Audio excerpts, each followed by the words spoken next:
right, good morning, everybody. Today is November 18, Friday, and this is the Land Use and Sustainability Committee meeting. I'm joined by my colleagues, Vice Mayor Fernandez and Commissioner Richardson. Good to see you gentlemen this morning. Do we have anybody on Zoom? We do not yet. Okay. If one of our colleagues joins, please I'll let you know, yes. Okay, thanks. Okay. Any requests for deferrals? None that I'm aware of. Okay.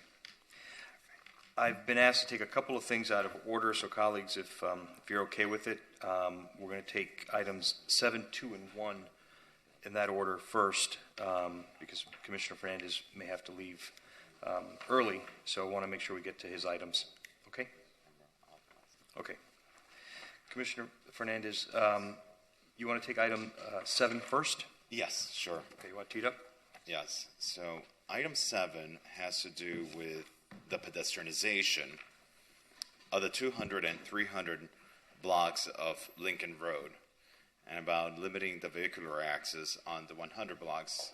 And colleagues, you are familiar with the efforts that we're trying to do here. We're re-energizing this area, removing cars, replacing cars with people, and creating more space for there to be good business activity, helping the commercial spaces there attract better tenants, and ultimately completing the vision that Morris Lapidus had when he worked on the redesign of Lincoln Road.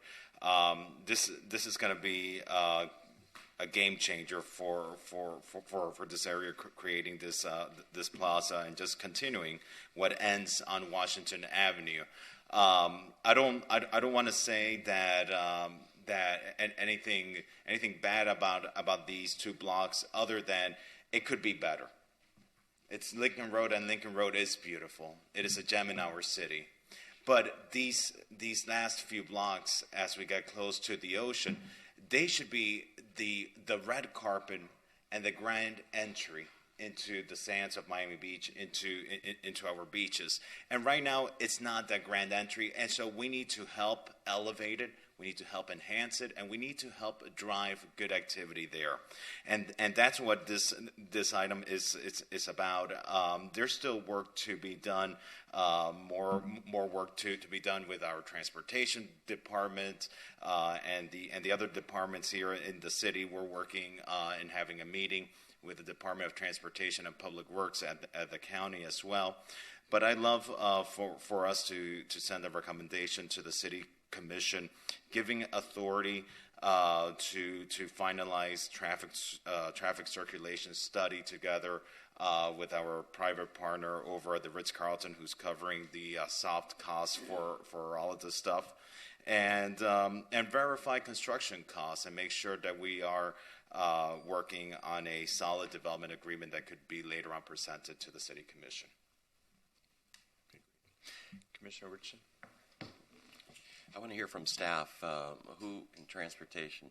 Jose? If that's okay with you, Chair. Yeah, of course. Where are we on this? Traffic, transportation, and your department. Yeah, sure. Good morning, Mr. Chair, committee members. Jose Gonzalez, Transportation and Mobility Director. So we've received a preliminary traffic study from the developer's traffic engineer. We're going to be working off of that study. We're going to be meeting with the traffic engineer on behalf of the developer, reviewing the study, making whatever changes need to be made. It's going to be peer reviewed by one of our consultants that we have currently engaged for these types of tasks, and we'll be expediting that process. And is that both traffic? So I think I said the other day in the meeting that this is a little different from the rest of Lincoln Road. I like the concept a lot, but this between Lincoln Road at Washington, you've got 2 lanes of traffic in each direction, which every other street that crosses over Lincoln Road is really 2 lanes, 1 in each direction. So it's a little bit different, and there's some transit activity there. So is your meeting going to be about both traffic flow and public transportation? Absolutely. As a matter of fact, transit is a very important consideration in this project because that bus stop that's located on the south side of Lincoln Road between Washington and Collins in front of the CVS is the busiest bus stop that we have in the city with thousands of riders that use that stop daily You said the busiest in the city? in the city. That is correct. And in terms of does volumes. Mr. Larkin, did your firm engage the traffic study for your client? Michael Larkin, 200 South Biscayne Boulevard. Yes, Commissioner. We've engaged Kimberly Horn to be our traffic engineers, and they are moving forward with a preliminary study. We're very pleased to work with the Transportation Department here, but it's an approach that also requires work with Miami-Dade Transit because they're in charge of the bus routes. So through Commissioner Fernandez, we'll be facilitating a meeting with Commissioner Higgins. This is within her district, and she'll be facilitating meetings with the appropriate county staff. But we feel that there's a path forward. How long is all this going to take? You said it was in progress. I thought it was completed, so the study's in progress? Right, it's in progress. Okay. And do we have a timeline on that? Let me guess, Adrian. Good morning, Adrian Dubkowski with Kimberly Horn. Offices at 355 Alhambra Circle in Coral Gables. The schedule on the traffic study is we have a preliminary methodology as well as the preliminary traffic assessment that have been submitted to the city. We're working with the city on finalizing that methodology and then moving forward with the data collection. Typically, a traffic study of this scale would take anywhere from 10 to 12 weeks once we have the methodology approved by the city. And you said traffic, but are you also working on public transit or no? Correct. Okay, That's so you're doing that's both. a major component of this. We've pulled the ridership data. We've looked at the bus stop schedules and how to realign those on Washington Avenue so that the bus stops work and that the buses aren't conflicting with the traveling public. Okay. And do you agree with our staff that this is apparently the busiest bus stop in the city? We haven't gone through all the data yet, but it appears that it is. Okay. To the sponsor, I don't. You said you wanted to move it out. I'm very supportive of this, and I want to see it happen. But I would rather keep it here until we get through this whole study phase, because I don't know that our staff can do anything in terms of negotiating or anything. But Mr. Larkin, what? We can do both approaches, Commissioner. What I would ask is that this committee, just like Finance Committee, would adopt a motion that would authorize the city administration to enter negotiations with us with regard to the development agreement. As we make progress on the traffic study, we can share that progress with you on a monthly basis as the land use committee where it's appropriate to hear that type of testimony. But we just don't want to be delayed and not start negotiating the development agreement until such time as the traffic study is complete.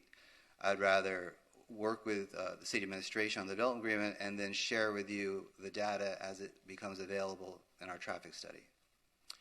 But how are they going to negotiate a development agreement until the traffic study's done?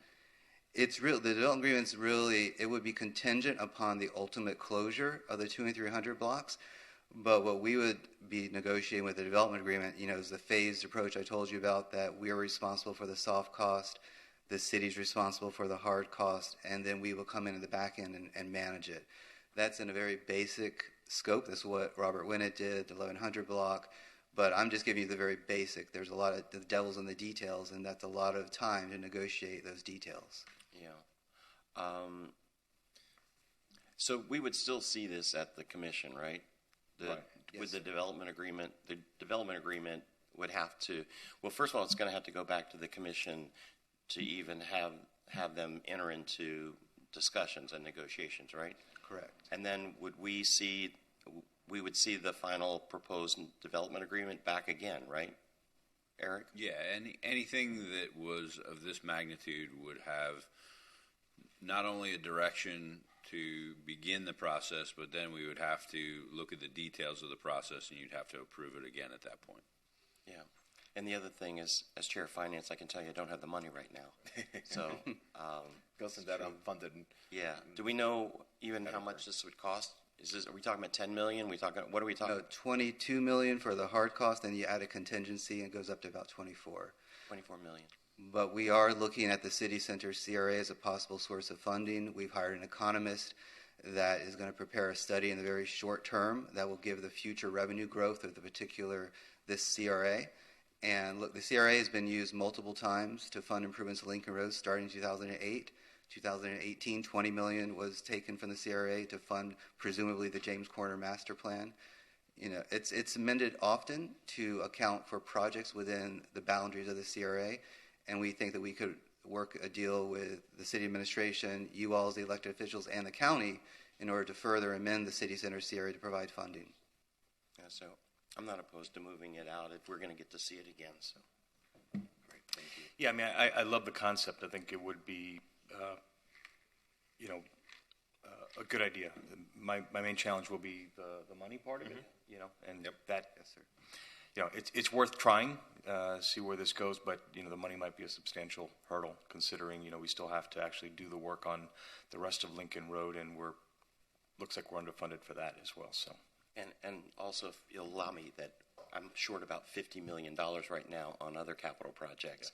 So I need to find that 50 first, and then another 24. So, Well, the arts and culture bond, thankfully, Mr. Ariola pushed that forward, and you've talked about reallocating funds now to address your needs, your capital needs. So I think if you push forward and you hope for the best and you really give it your best efforts, things do fall into place. So, Mr. Chair, what I would like to do is make a motion recommending this back to the City Commission, asking that the administration finalize that traffic circulation study and the peer review associated with it, verify construction costs, work on that development agreement, and of course, purchase some Miracle-Gro for the money tree. perfect. I'll second the motion. Okay, Okay, thank you very much, everybody. okay. Thank you. Great. All right, let's move to item number 2. This is yours, Commissioner Fernandez. Yes, let me see. Item number 2. Item number 2. Okay, Ferry Lane. Not controversial at all. Not controversial at all, and I'll leave this up to the will of this body. Let me just present this for purposes of the public. This is a proposed overlay to do regulations to protect the character, the low scale residential character of Century Lane, of Ferry Lane, just off of the Venetian Causeway. I think probably a lot of individuals may have noticed out of character new construction sprouting in the neighborhood over there, and certainly we want to make sure that we have opportunity for new construction, opportunity for resilient homes, but that at the same time they be contextual to the neighborhood, that they not be out of scale with the homes around them. And so that's what this overlay aims to do: preserve the low-scale residential character of the neighborhood, promote resilience, limit heights of single-family homes, increase setbacks, and limit the maximum lot aggregation. I know that this could potentially be a controversial item, and I think that there is work to be done with the neighbors, feedback to receive from them, and see how we can find some common ground here. If you guys want to discuss this today, we can discuss this, or we can continue it to next month, so that I can have some dialogue with the neighbors. I don't know if there's any feedback you would like to give me before I dialogue with them. Yeah, I have a couple of questions. So, Sure. I noticed you said to keep in with the low scale of the neighborhood, but almost everything there is a high rise. I mean, the standard is low, so I don't know. If to legal,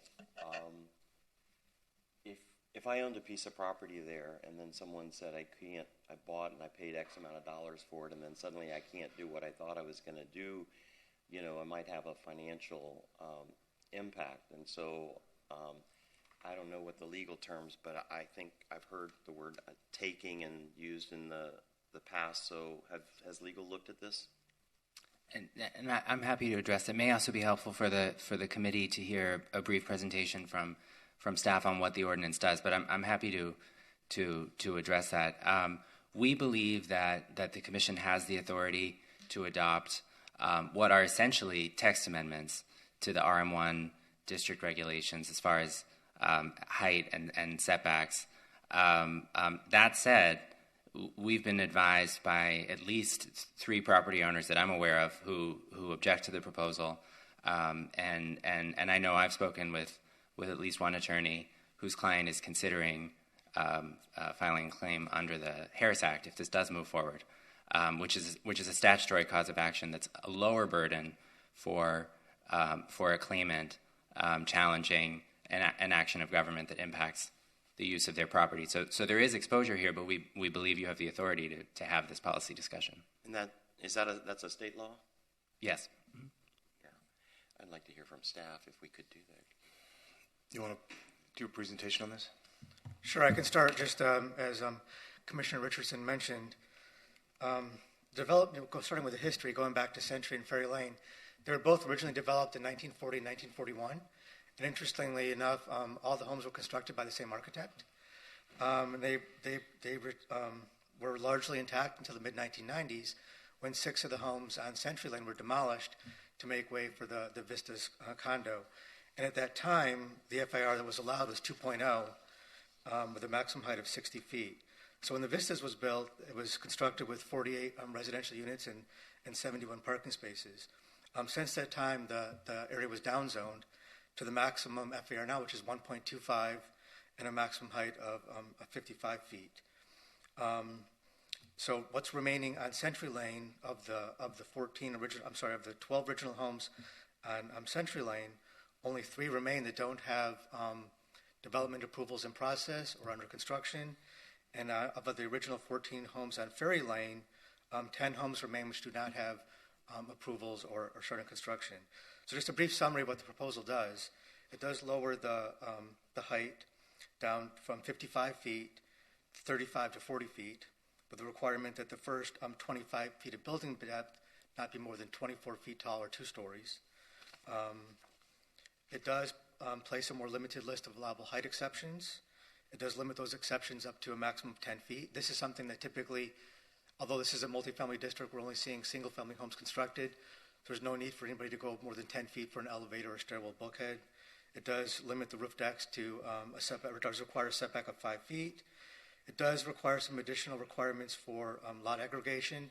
For example, if 2 lots are aggregated, it requires a courtyard at street level to sort of reflect the original pattern of development of the individual lots. It does, in order to accommodate the FAR, we're not reducing the FAR from 1.25, but in order to accommodate that reduction in height, we are suggesting a reduction in setbacks.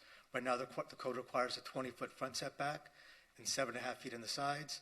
So we're suggesting a 10-foot front setback and 5-foot side setback to allow the same 1.25 FAR within a lower building height.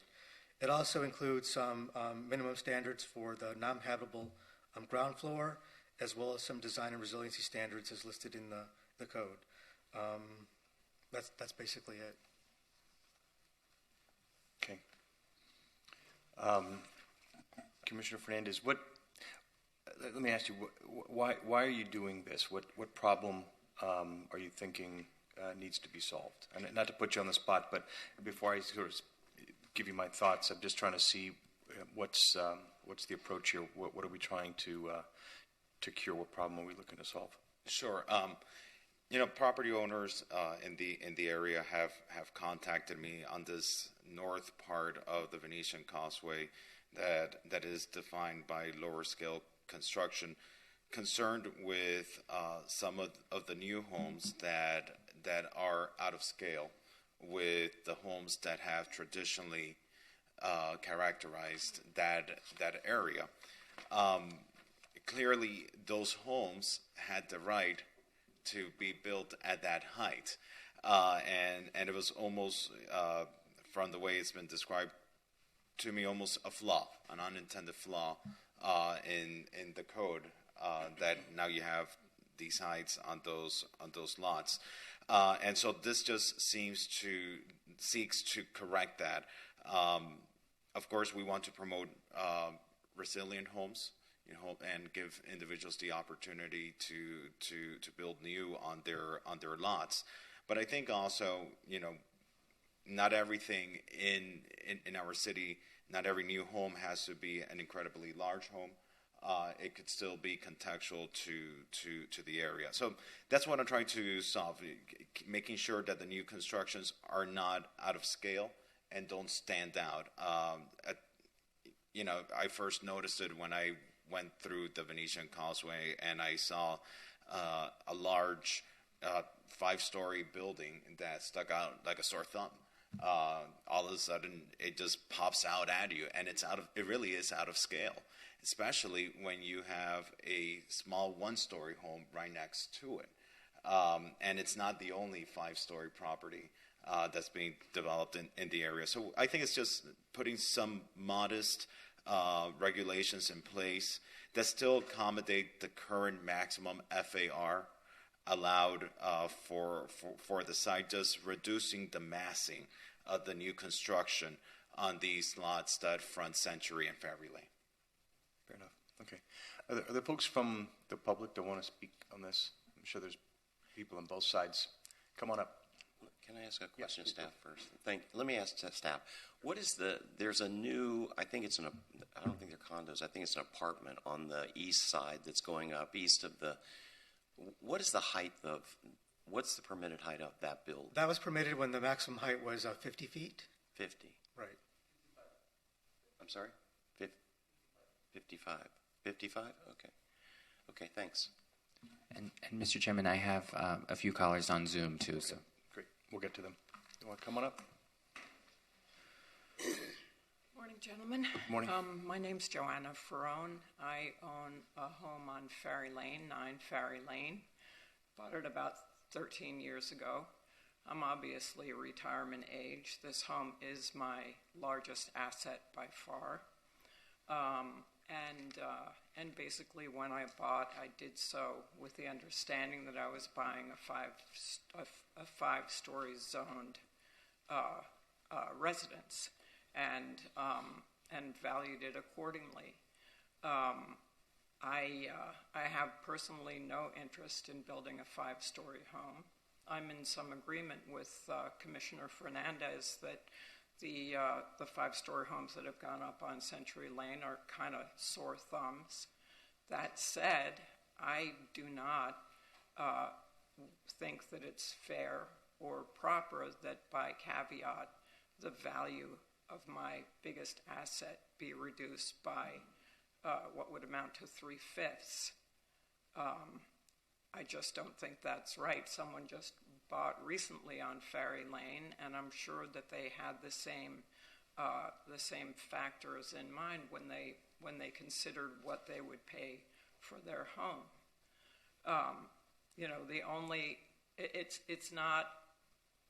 It's not in my personal judgment that having big homes is necessarily better than the lovely, charming character of the current neighborhood that has since been and recently been disrupted by the building of the Haddad, which I objected to, not because I don't love the rabbi and what those guys are up to, but I didn't want this big behemoth on Ferry Lane. That said, the cat is out of the bag.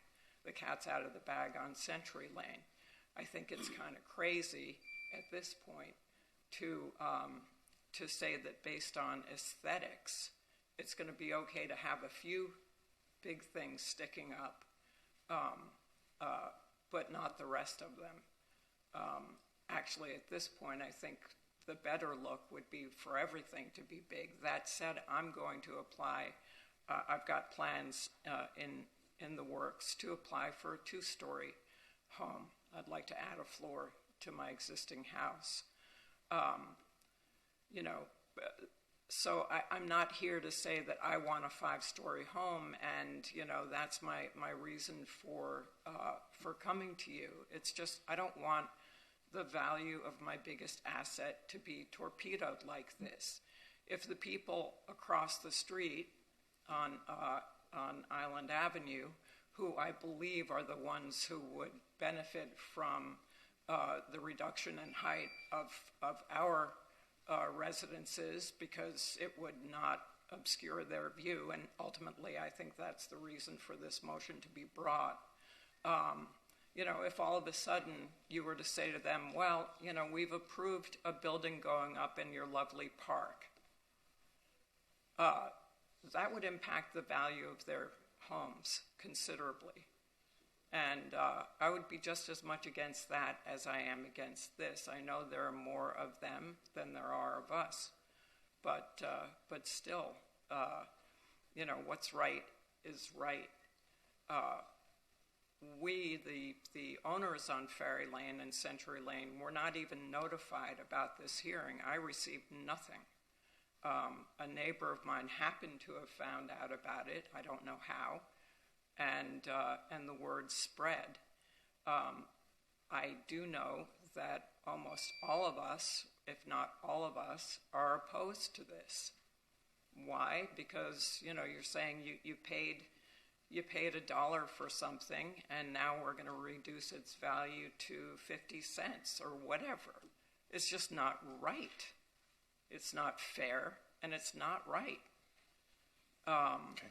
So, that's pretty much all I have to say on the subject. I sympathize with the whole aesthetic notion, but that cat is out of the bag. Got it. You're not going to have Century Lane owners who just put up the 5 stories and have plans to put up another one take down their buildings. You're not going to have the Haddad take down its building. You're not going to have the building that took over Belle Isle apartments, which were charming and beautiful and afforded living options for people with tighter budgets. I want to stay on time. I apologize. I'll let you go over because I think what you're saying is, I'll reserve my comments, but I think what you read into the record is something that a lot of homeowners face, not just in your part of the neighborhood, but throughout our city whenever these kinds of issues come up. And I'll sort of get to my points after we take more comment, but thank you. Okay, I'll wrap it up. Yeah. I'm just saying you're not going to have these other people now lower the height of their buildings. But you're saying on your particular street, most of your neighbors are of your opinion? Oh, absolutely. Yeah. So it's interesting, right? Nobody wants yeah, the we'll value get to of it. their So property. the people that are affected don't want something to restrict their property rights, and it's typically an outside group who doesn't have the economic vested interest that you and your neighbors do that are trying to impose their will. So this is the conflict they have a scenic interest, that just we like get. when they said no buses on that side of Island Avenue, that the buses have to come on our street. No. That's fine, whatever. This is what makes our job so difficult, is that we're going to get two parties that just do not see eye to eye on a particular issue, and then we have to arbitrate and try to find the happy medium, and we end up pissing somebody off. So yeah, well, we're talking about the people on the lower floors on the other side. I got you. Okay, so there are other people who want to speak, but thank you for your time and comments. Thank you. Hi, good morning. Good morning, Commission. My name is Nathan Lieberman. I'm the owner of 12 Ferry Lane. I purchased the house this year in 2022 for $1.4 million. It is a tiny little bungalow. I think it's under 1,200 square feet. So that is, an astronomical figure per square foot. I purchased it obviously with the intent that either I would build, a townhouse on the property, or that I'd be able to, sell that property to someone else in the future that would do the same. So I'm against, obviously, lowering the value of my property, downzoning, et cetera, from where we're at. I also think that, changing the setbacks to make things even tighter in that neighborhood and lowering it, tightening it would make it even, worse off. So that's all I have to say. Thank you very much. Great, thank you.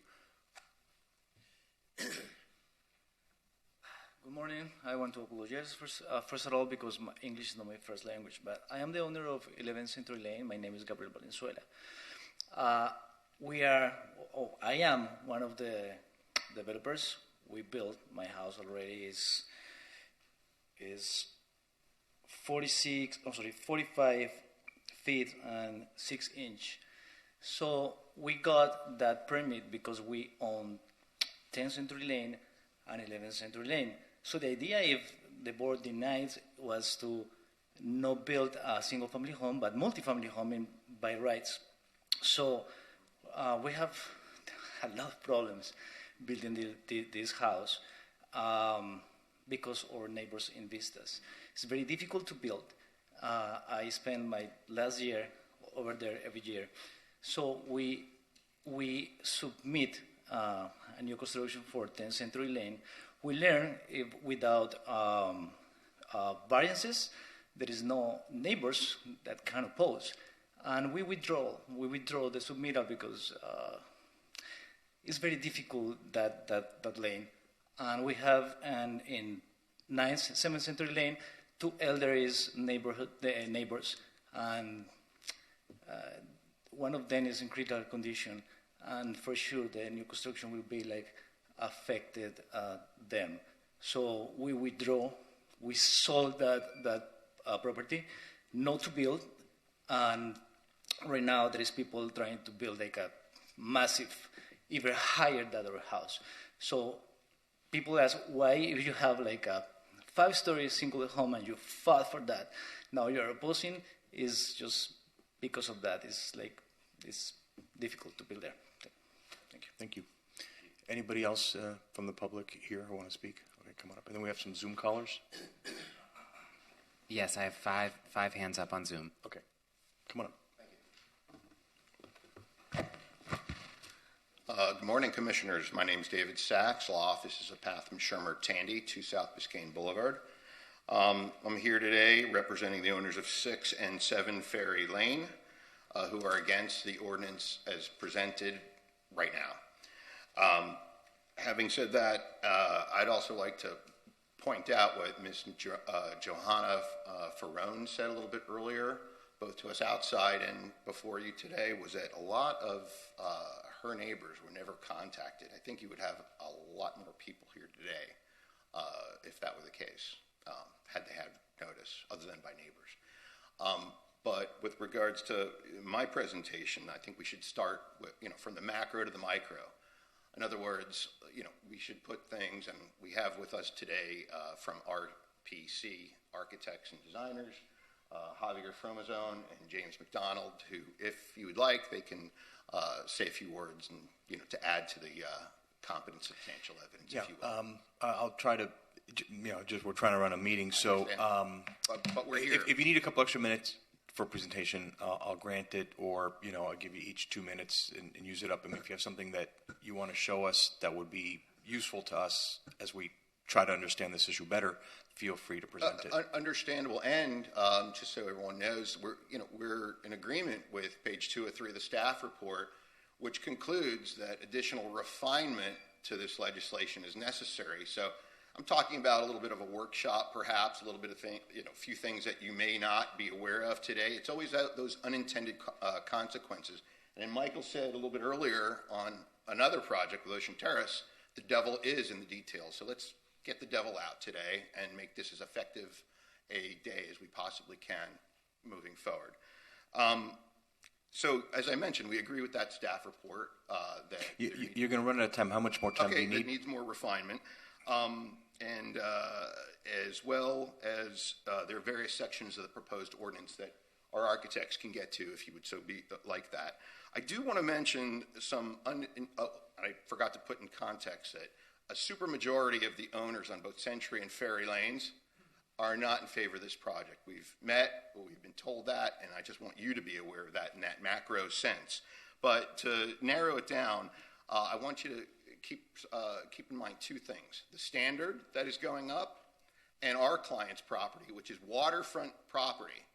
And I'm not just talking about our client, because this is not a spot zoning discussion. This is about a broader area of waterfront properties, more specifically single-family homes that will clearly be overshadowed by this particular ordinance in its current form. So I think what I just said were a couple areas of fertile ground for you to consider, given that my time is limited here. And again, we would like to put on our architects with respect to the specific sections that are in today's packet, if you would like to entertain that. Thank you.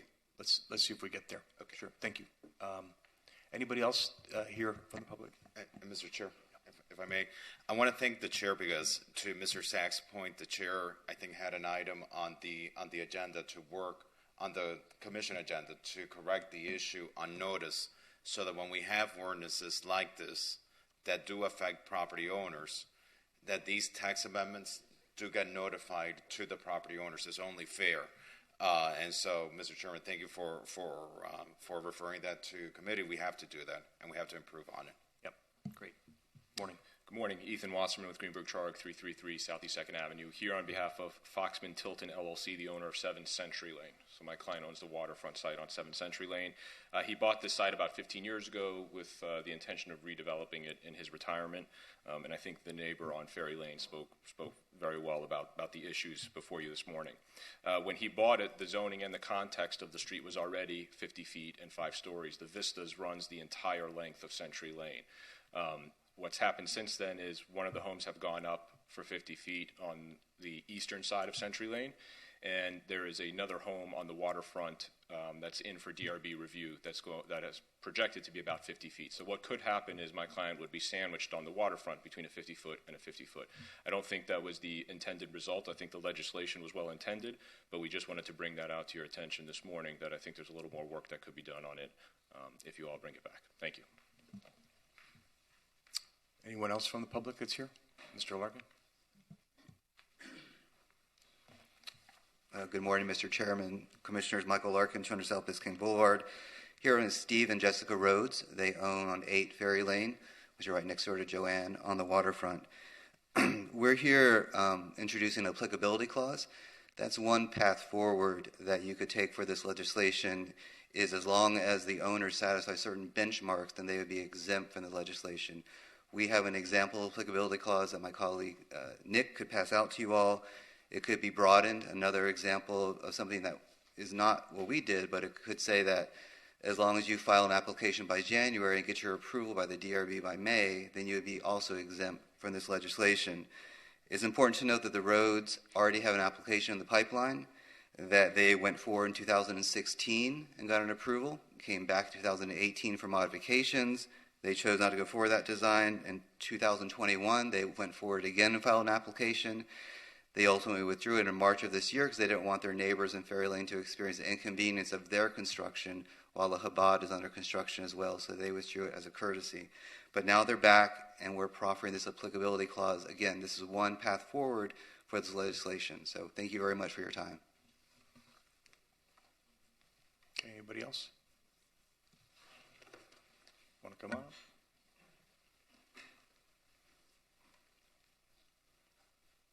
Good morning. Javier Fraimson, RPC Holdings, Wells Fargo Center in downtown Miami. I'm here representing as well the properties of 6 Ferry Lane and 7 Ferry Lane, and we're looking at the proposed code changes and the implications of it into the whole zoning. We completely agree with the staff that mentioned that the applicability of it on height alone, just because of the flood zone.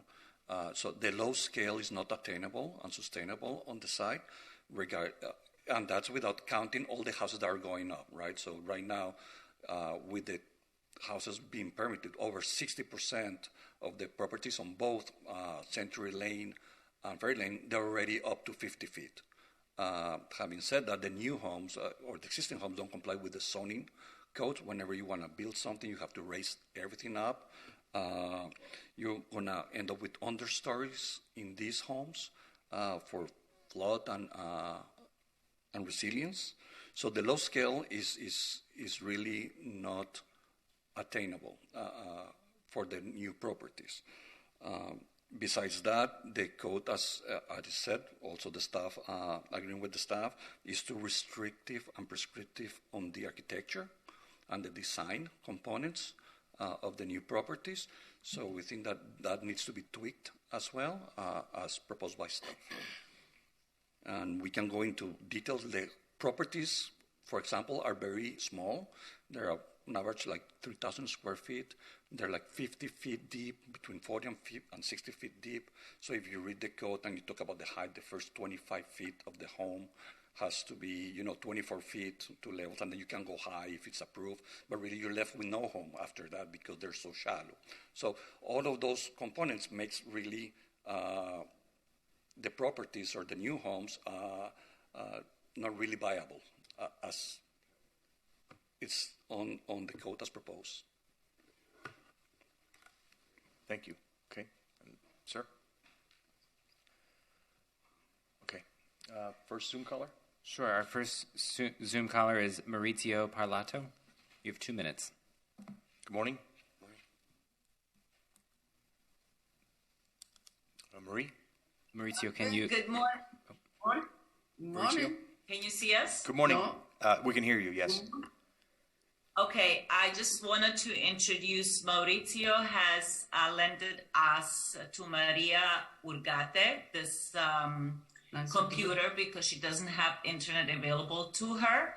So she is a lady that lives in, can she speak in Spanish? Sí, sí. ¿Tiene español ahí?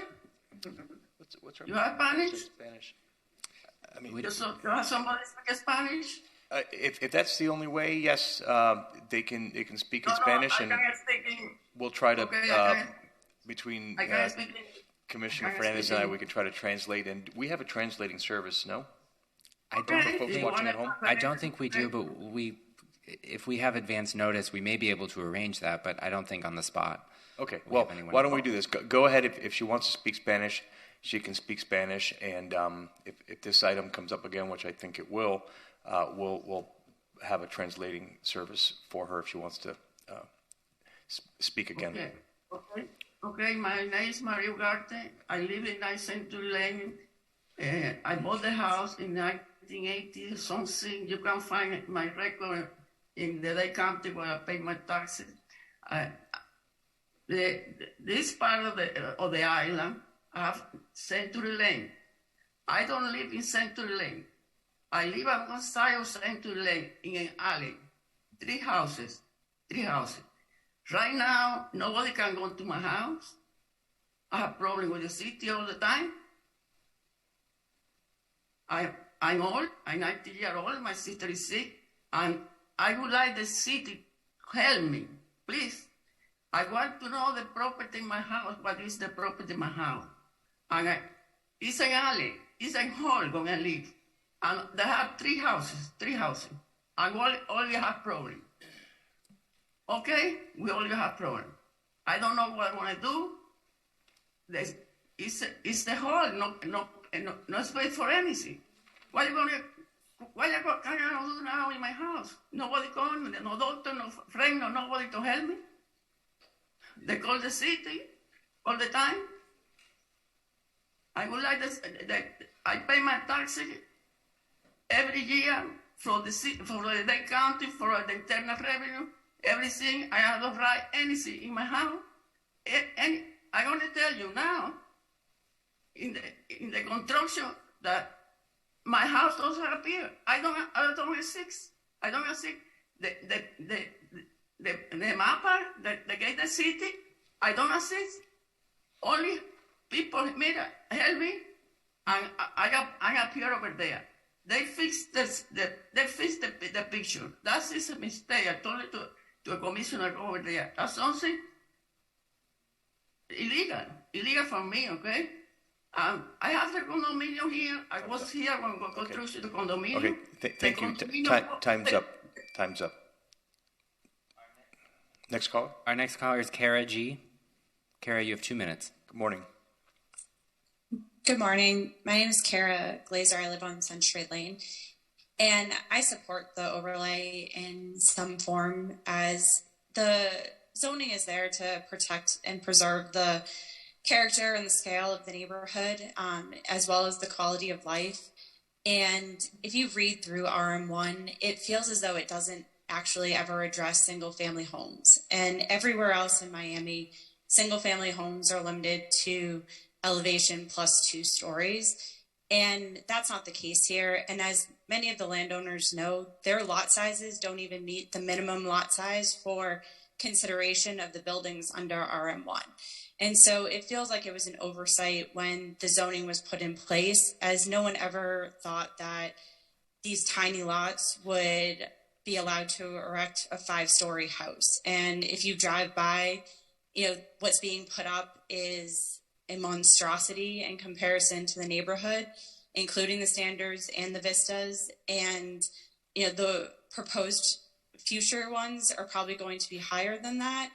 And if you come down while this construction's happening, the quality of life of people on Century Lane, and I'm sure Ferry Lane with the construction that's happening there, you can't get up and down the road. People can't get their kids to school. People can't get to work. It's consistently blocked and dirty, and the interruptions and the vibrations of the building, the quality of life is just suffering for the people that live there day to day.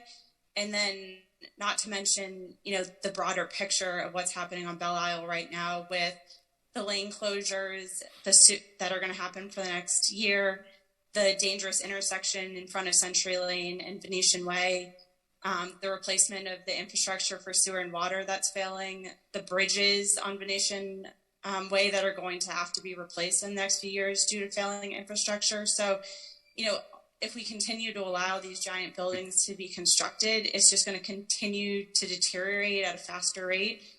What 2 minutes is are up. already suffering. Thank you.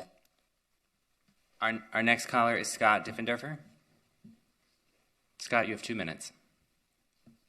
Hi, thank you. My name is Scott Diffenderfer. I live in 9 Island Avenue.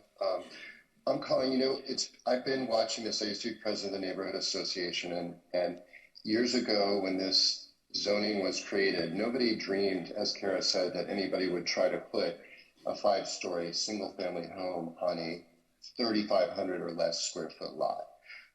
It's really frustrating. I've spoken to city staff over the years, and nobody would address the fact, the fire department, public safety, all this other stuff that has a zillion regulations, that these streets are not standard width. There are no swales. There are no sidewalks. There are not proper turnaround lanes. These houses don't even have places for people to park when they have guests. And so here we are building 5 stories where in other lots in the city where we have 18,000 and 20,000 square foot lots, and they want to go up to 45 feet, we say, oh, what about how close it is to the neighbors, and you're ruining their privacy. This zoning is so bad, and it was a complete oversight, and the fact that no one's addressed it just pisses me off, and now's the time to do something about it. We're also looking at a hotel where you're going to have single-family homes now looming over a pool. So I would like everybody to look around the city and see that we basically have 3 types of architecture. We have this iconic or new exciting architecture that make people say, wow. Then there's stuff that just fits in and it really doesn't make you think about it one way or another. And then you have houses like this that any normal person drives by and says, how the hell were they allowed to build that on such a tiny lot? So that's all I'm saying. It's one thing to allow them to build because there's hardship, but to allow them to go 5 stories up with no swales, no sidewalks, no landscaping, it just doesn't make any sense. Thank you. Our next caller is Wayne Roberts. Wayne, you have 2 minutes. I think the first woman said it best. She's a resident who luckily bought into a property that the developers figured a loophole. And just like I don't like upzoning without really, really good reasons that aren't PAC-led, driven economics alone. I don't believe it's the right of the city to take away profits from a person that, even though it was an oversight, even though it was a mistake, developers figured a way to convert that property into something it really wasn't intended for. And at this point, the cat is out of the bag. But I think it's a good thing to review for policy across Miami Beach that that intentionally upzoning property and the impact to residents, the impact to Miami Beach, the impact to environmental and infrastructure, this is a perfect example of why upzoning or density or height or FAR, or whatever you want to call it, is counterproductive for the residents of Miami Beach, unless there's a really, really, really good reason other than PAC-led developers controlling our government. Thank you very much. Our next caller is Olivia. Olivia, you have 2 minutes. Good morning.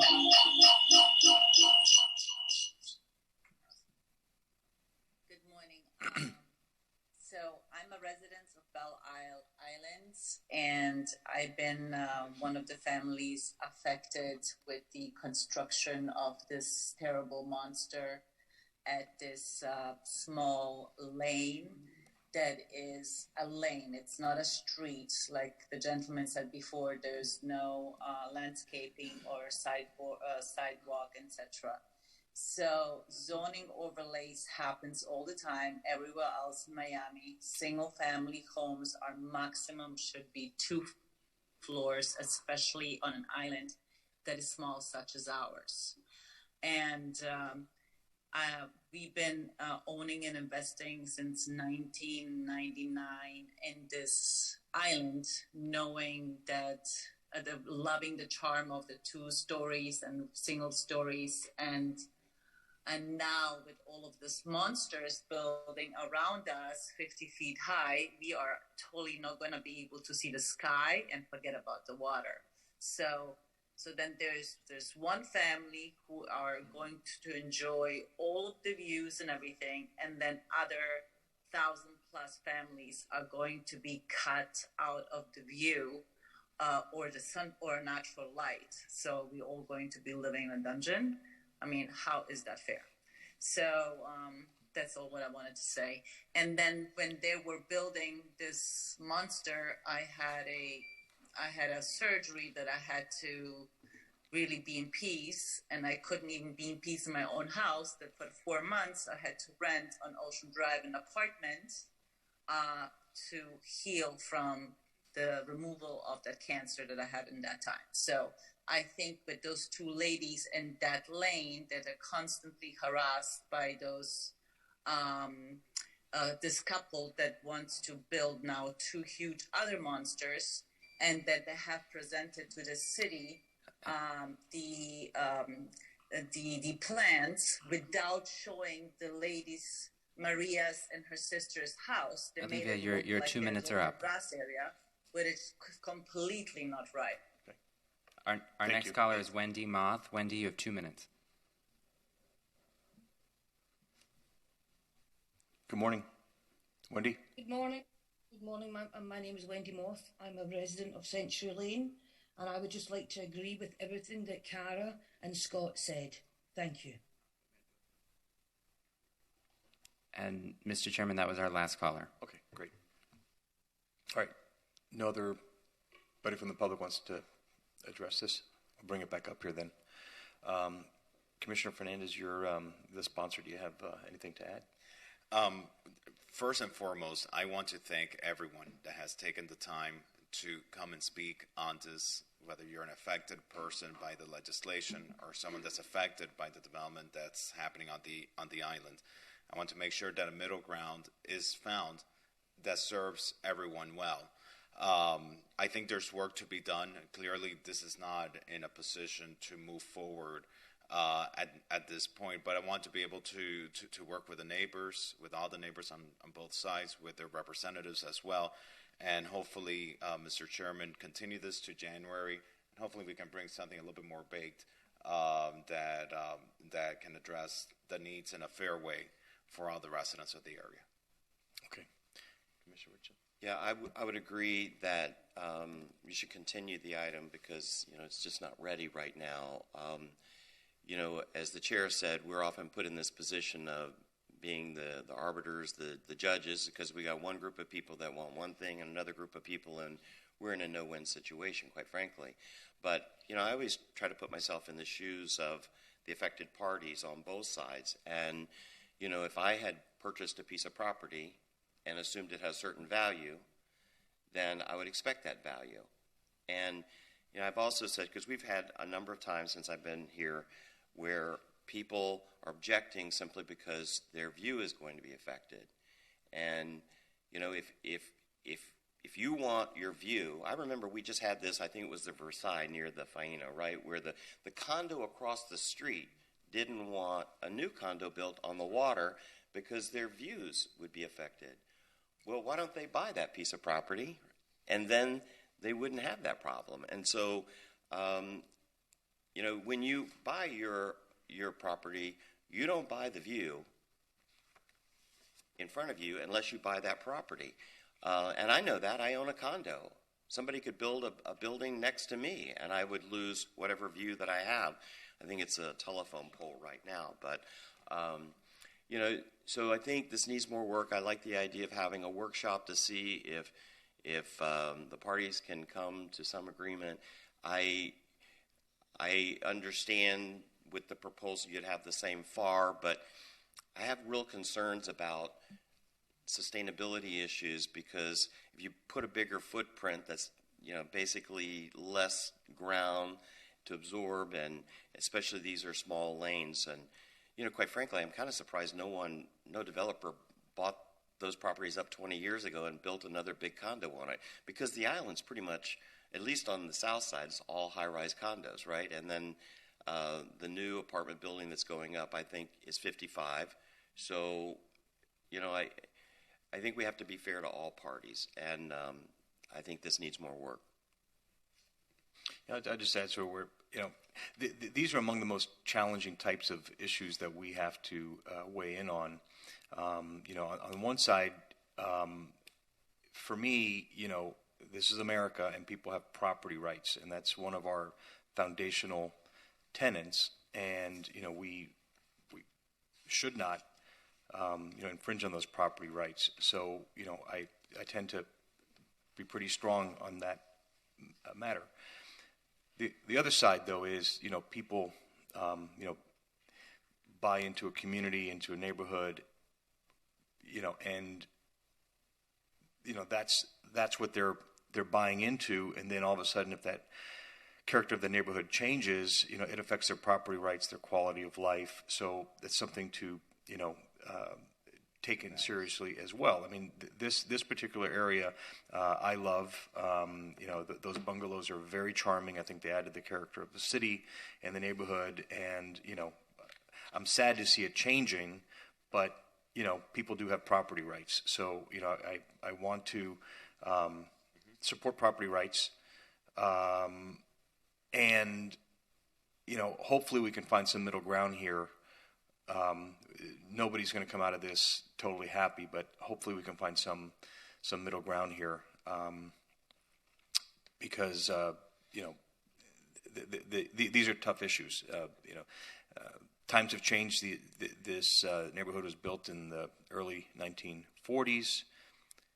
Climate change, sea level rise, property values, all of those things are coming to bear now, and this neighborhood looks like it's going to change, both because for resiliency purposes, and, you know, it's become a very desired neighborhood, and people want to, you know, take a, you know, small, 1,200 square foot bungalow, which in the 1940s was kind of a standard size, and people live in much larger homes these days. You know, Miami Beach at one time was a second, third home market. People, you know, spent their winters here, but now it's a year-round place where people want to live.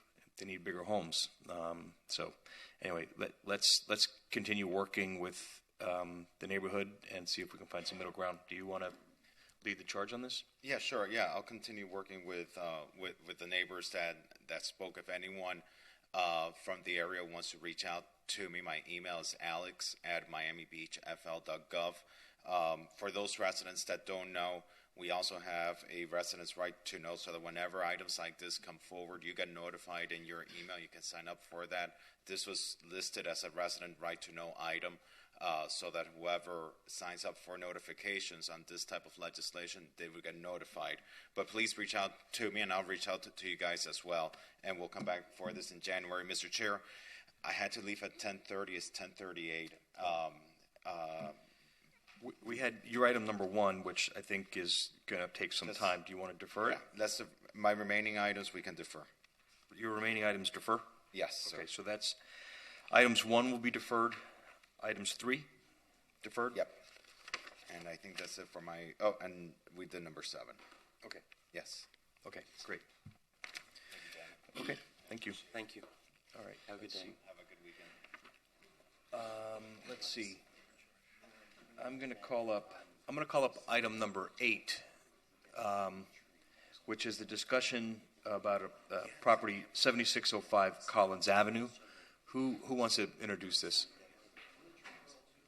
Betsy, you want to come up and? Sunday morning. Sunday 10 a.m. Bye, Ricky. Okay.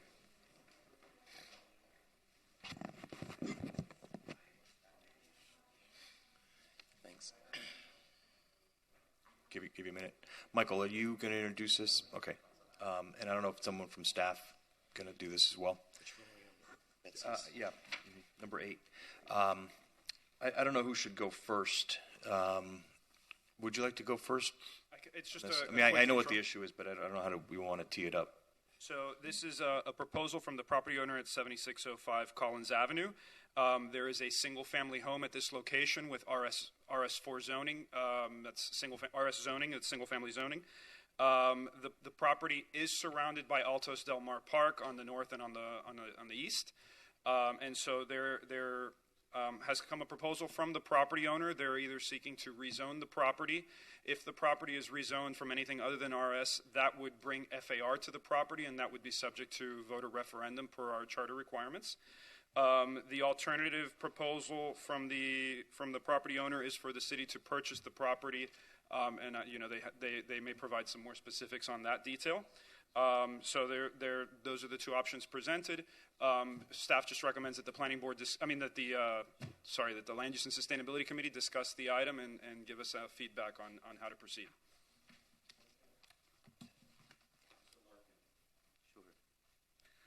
So Michael Larkin, 200 South Biscayne Boulevard, representing Betsy and Rudy Perez. So Rogelio is right. There were the two options was a rezoning. I don't necessarily agree with the planning director and the city attorney's office that a rezoning from RS to CD2 RM1 does trigger a referendum.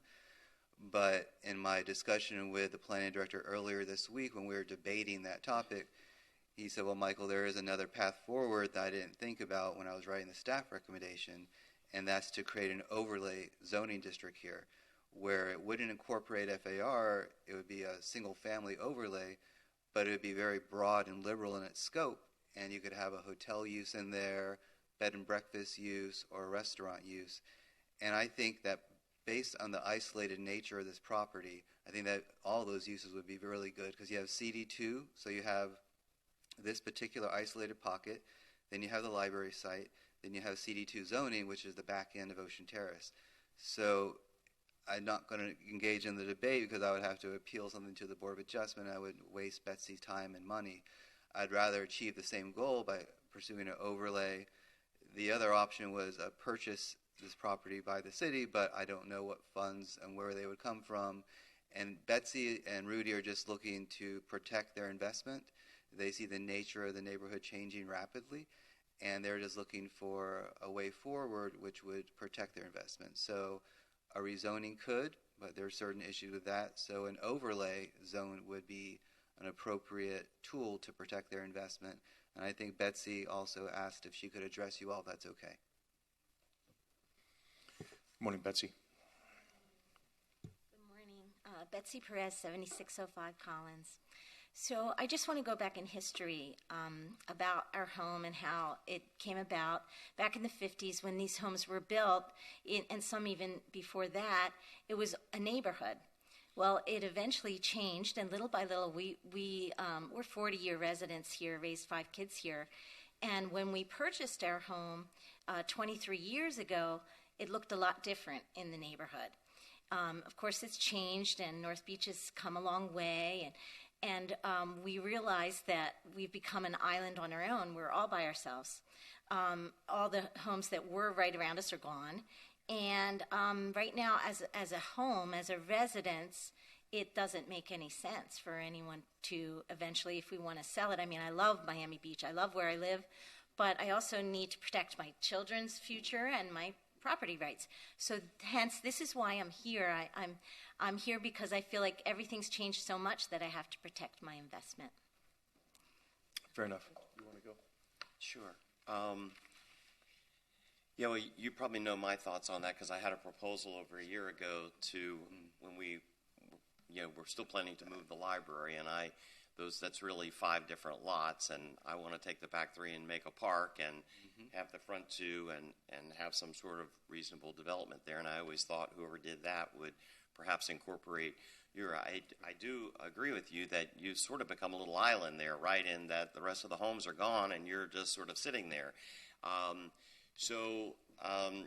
If I had unlimited amounts of money, we would just buy it, I think, and make it part of the park. But you probably were, I think you were sitting here when I said I need about $50 million right now for capital projects and now another 24 for Lincoln Road. And so I don't have the money to buy it. But I'm interested in this idea of an overlay. And do you think that can be done without a referendum? Yes, because would that increase the FAR? No, couldn't. And what is the height on the property right now that somebody could go? Is 30 feet roughly. It's RS4, so it's a little bit lower than that for pitched roof. Where's Michael? 27 feet. So, Chair, I would like us to keep this here and get staff to work on this idea of an overlay. I'd like to see what that looks like, because I agree. This makes no sense that the house is just sort of sitting there. It's sort of like an island, right? It's a beautiful home, beautiful location, but it's probably not the best use of the land to have a single-family home there. It was whenever it was built years ago, but not today. Right.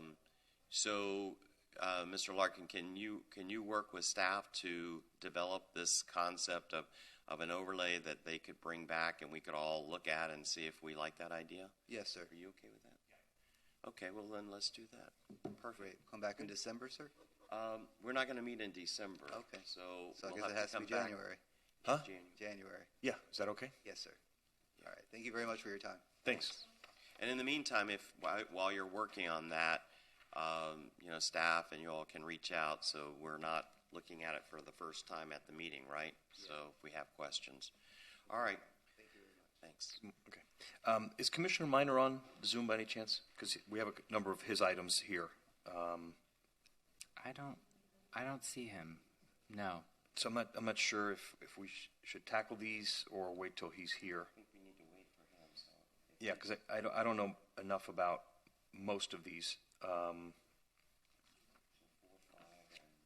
4, 5, 6 are his. Okay, so we'll defer those and make sure when he's available, we'll hear those. We have item number 9, which is Commissioner Rosa Gonzalez. Is she on Zoom by any chance? No, she's not. Okay, so let's defer that one so that she can present it. We had, if you remember, on Wednesday when we had our commission meeting, Commissioner Richardson, we said that we would hear today from staff further presentation on the resiliency code and see if we can hash out a few of the remaining items. So I'm happy to see if we can make a little bit of progress there. We were rushed on Wednesday. Can we just have staff remind us of what the 2 issues are that are open? Yeah, I think I'll summarize. Wednesday's meeting. The commission, I think maybe with just one exception, even that one exception, was willing to adopt the resiliency code changes, but there were 2 sticking points for some of us, and I think one had to do with minimum unit size, and then what was the other one? The understory homes. The understory. Yeah, I'm sorry. Yeah.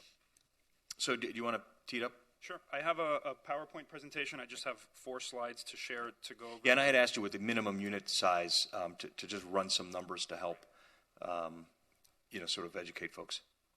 If you can go to the next slide, please. Okay, so this is what we have today. I'm showing here the RM1, RM2, and RM3 districts. The regulations are the same for the CD1, CD2, and CD3 districts, which are the most common districts in the city. And you can see on the second table, I have 2 sections. One is for market rate units, and one is for workforce affordable housing units. And I'm showing you what you can do today and what we're proposing. And so on the left of the table, you see the current and the proposed. So if you're doing an affordable or workforce housing unit today, you can go down to 400 square feet unit size. There's no average unit size, and you get a density bonus of 80% above what is allowed, which is RM1 is 60 units per acre, RM2 is 100 units per acre, RM3 is 150 units an acre. So if you're doing workforce affordable housing, that already exists, and we're not proposing any changes to that. For market rate units, today, you can do unit sizes that are 550 square feet, which we're not proposing to change that. But what you do have to comply with today is an average minimum unit size of 800 square feet.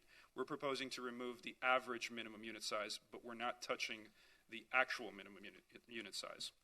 Let me stop you there. That's an important distinction. At least, I might have missed it on Wednesday, but I don't think we were as clear on that point as you're being here, because I think some folks might have thought that we were changing the minimum unit size down to 550. That already exists. That already right? exists, Yeah. yes. So what we're changing is the average unit size, so that if you have some small units of 550, to get it up to 800 average, you'd have to build several large ones, Exactly. which makes it less affordable, obviously, because then you're building 2,500, 3,000 square foot units in order to get the average up. Exactly. Yeah. Exactly. That's the Yep. that's the difference there. So if you can go to the next slide, I want to make sure I understand that right. So the average, that means that you could have 100 units and they can be all different sizes. Correct. But the average of all of them together has to be 800. That's Correct. the current. Mm-hmm. Okay. And the proposal would be that there would not be any average unit size. Correct. It would just be, we would have that minimum. You couldn't go below 550 for a market rate unit, and we wouldn't calculate the average. So the smallest unit would be 550. Correct. For a market rate unit, that's correct. But you could do something greater than 550. Correct. Correct. And by the way, these are separate from co-living. That's a whole separate use with its own requirements, and co-living or micro units is something. So it seems to me that's almost like could be an increase in unit size, because right now what could happen under the code is you could have some 300 square foot units, and you could have like 1,200, but as long as they averaged 800, you could have the smaller ones, right? No, you still could. Today, you cannot go below 550 for a market rate. Okay, you can't go below. Today, both standards apply. Minimum 550, average I 800. see. What we're proposing is that we only keep the minimum and remove the average. Okay. So if And you go, why are you proposing that change? we think that provides developers a little bit of flexibility. It's not going to result in a huge increase in the number of units that they can build, but it gives them a little bit of flexibility if they do want to provide those smaller units that are more attainable and not have to provide such a large amount of luxury units if they so So choose. they could do a project that is entirely 550. Correct.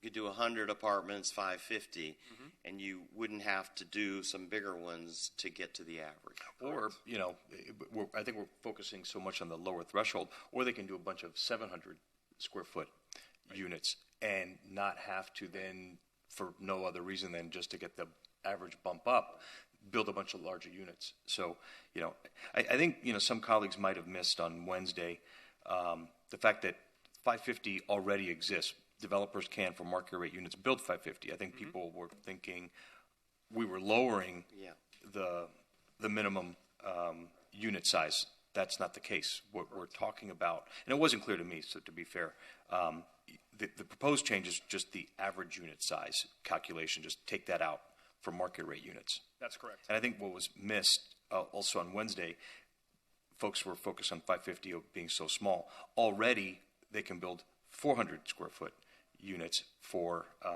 affordable housing. That's correct. Right? I think all that subtlety was missed on Wednesday, so this is helpful. So in the next slide I have it's also in your packet. And I hate to interrupt you. The other thing is we still have the density limitations. Correct. Yeah, they cannot exceed the density limitations. Yeah. So in the next slide, I'm sorry, can you go one more slide? Oh, back one. I think we missed a slide.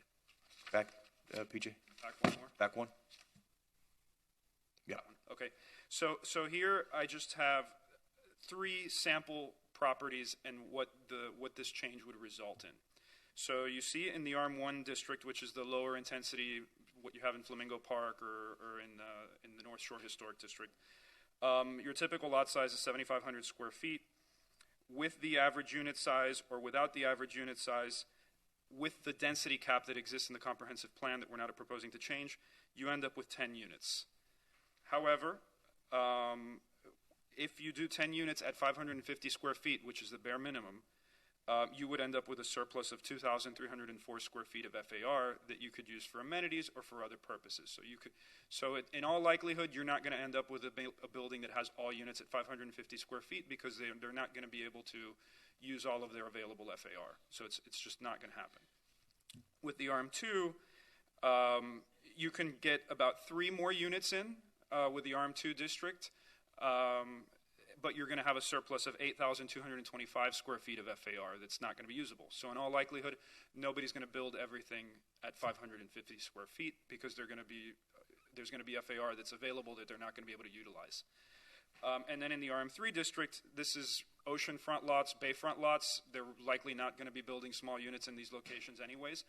But if they were to build all of their units at 550 square feet, potentially you could get 25 extra units on your typical lot, which is about 47,000 square feet. But they would be giving up 20,962 square feet of FAR. So in all likelihood, they wouldn't do that.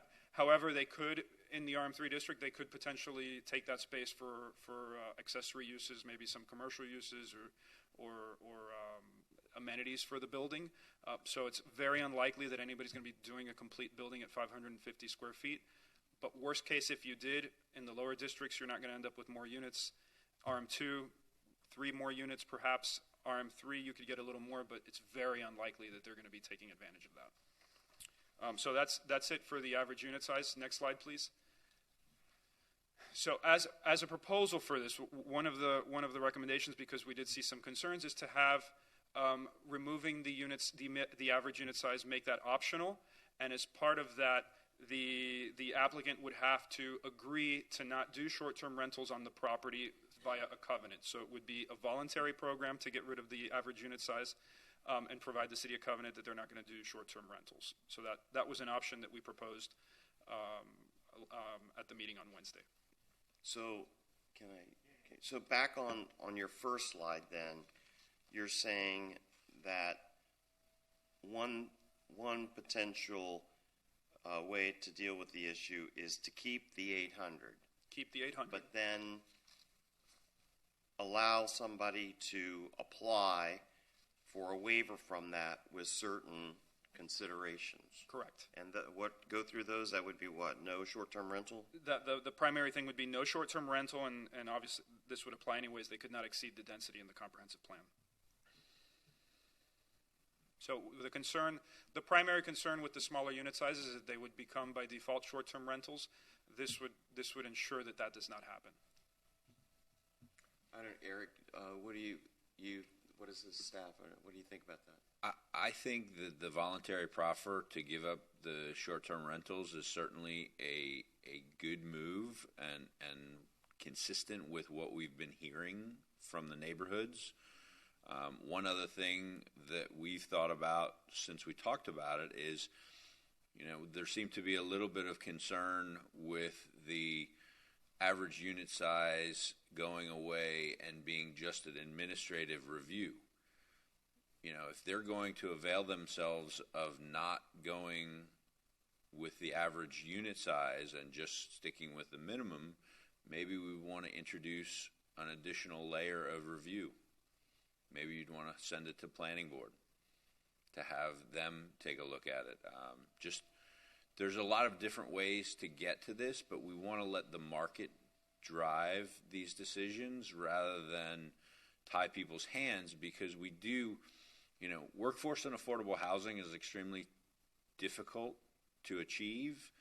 However, there's this other category we call attainable housing, which is more geared towards the young professionals that are not quite at a place in their career where they can afford the luxury units. But we want to draw those people into Miami Beach because that's a feeder pattern for the future residents and young families of Miami Beach. Well, I was comfortable with it the way it was, but I recognize, I think it's a 5/7 vote, right, that you need. Yep. So, I defer to you on this, Chair. It's your item, but it does seem like this might be a good compromise position. And I also think that there were maybe a couple of people on Wednesday that didn't really understand this particular application. So I think some folks that were hesitant didn't understand the minimum unit size already exists. That's not actually changing. Exactly. So hopefully we can get them comfortable. And I think that concern was a proxy for the real concern, which is short-term rentals. So to the extent that we can get everybody comfortable that we're not opening the door to more short-term rentals in our city, and reasonable, restrictions can be put into place, then I think we might get a compromise and maybe get unanimous support for this. So, I'm prepared to send this back to the full commission. It's just the two of us today, and we approved it last time. I think you might want to sit with a couple of the folks that were on the fence and get them comfortable with this, and hopefully they'll support. Because I think we were close. We had I think 4.5 votes for this. So I think if we can at least get the fifth, then we can get this passed. Okay. The understory situation. That was the other issue, right? So that was the other issue. That's the last slide I have in the PowerPoint. I just have two. PJ, if you want to pull that up, the last slide. There we go. So on the left, these are. I just went yesterday. Took homes of houses on Prairie Avenue. The ones on the left can be permitted administratively. PJ, if you can pull those up. One more. The pictures of the homes. There you go. The homes on the left can be approved administratively. They don't require the approval of the Design Review Board. The one on the right, because it is an understory home, does require the review and approval of the Design Review Board. The one on the right has significant benefits for resiliency purposes. It has more pervious area on the ground level. And it's more in scale in certain respects with the neighboring properties because they didn't have to raise their yard as much as the homes that are permitted by administrative approval. Also, those homes, because they have higher yards, they may have more issues with water runoff that the understory home does not. So we think that there's significant benefits to the city in encouraging understory homes, and they can be built in a way that's compatible with the surroundings. But the way our code is structured today, we are encouraging people to go with the administrative option, which is on the left. So we do recommend it. The understory does not count towards FAR? No, understory homes, they're single-family homes, so that we regulate them by unit size, and the same unit size requirements that we have for a standard home apply to an understory home. And so the administration is leaning towards trying to encourage more understory homes being built, better for resiliency. Aesthetically, I would, depending on how it's designed, could even look better than some of these other ones. But the problem there is that it going through the DRB process can be very expensive and time-consuming, and people who want to get their houses built are discouraged from doing that. Yeah. Correct. Okay. Right. So if you want to move it back to the commission, I fully support that. And then I would just encourage the staff to meet with a couple of colleagues to try to explain, what we just went through today. And so with that one, I think that one potential compromise is a good one. So I would support that. Me too. And I think, if you can sit with a couple of folks who were hesitant and try to walk them through this. I think this presentation was very helpful. So, we might have to do this again at the full commission. Are there any callers? There are no callers. Okay, great. All right, I think that concludes today's meeting. I think we're done. All right. Well, thank you all. All right. Enjoy Thank your you weekend. so Thank much. you.